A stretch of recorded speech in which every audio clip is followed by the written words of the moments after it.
So you slip on a wet floor at a government building and think you're getting a payday, but then someone drops the phrase sovereign immunity, and suddenly your dream lawsuit sounds like it got vetoed by a king. Sovereign immunity is this old legal rule that says the government cannot be sued unless it agrees to let you sue it, kind of like a video game boss who is invincible until the developers patch in a weakness. That sounds unfair, right? Like the government gets to build a pothole the size of a kiddie pool and just shrug at you? But most states have something called a Tort Claims Act, which is basically the government saying, fine, you can sue us, but only under these specific rules we made up. Public works negligence usually means things like broken sidewalks, collapsed guardrails, falling tree branches on city property, or a construction site that forgot the word caution existed. If the city knew about the hazard and sat on it like a lazy cat on a warm laptop, that is where your case starts to have real teeth. One big exception is called the dangerous condition of public property rule, and it basically means if the government created or ignored a known hazard, they can lose their immunity shield. Think of it like a superhero losing their powers the moment they get lazy about doing their job. Another huge factor is notice, meaning did the government actually know or reasonably should have known about the danger before you got hurt? If 10 people complained about that same broken stair and nothing happened, that is basically a paper trail proving negligence, like a group chat that never got responded to until someone finally got hurt. There is also the discretionary function exception, which flips things the other way and protects the government when the decision was a policy choice, like choosing not to fund guardrails on every single road in the state.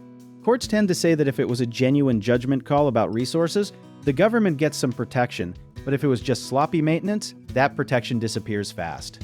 Now here is where people get confused, thinking all lawsuits against the government work the same everywhere, but nope.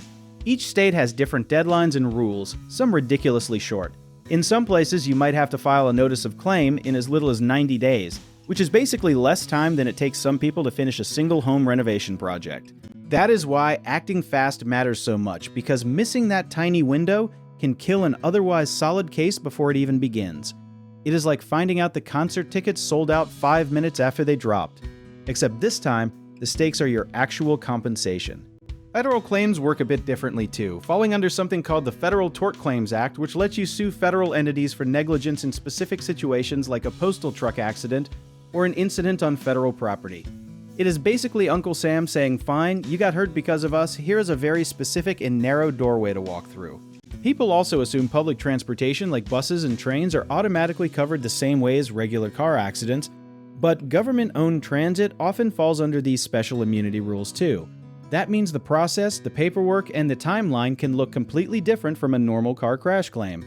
A lot of folks think they can just wait and deal with the legal stuff later once they feel better physically, but with government claims, waiting is basically handing the opposing team extra time to build their defense while your case slowly evaporates.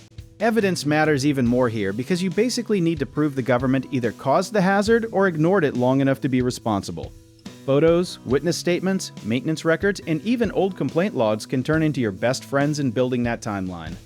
This is also why so many people hire lawyers specifically experienced in these public entity claims, because the rules genuinely are not the same playbook as a private lawsuit. It is kind of like trying to beat a boss fight using the wrong character build, technically possible but way harder than it needs to be. The big takeaway here is that sovereign immunity is not some unbeatable wall.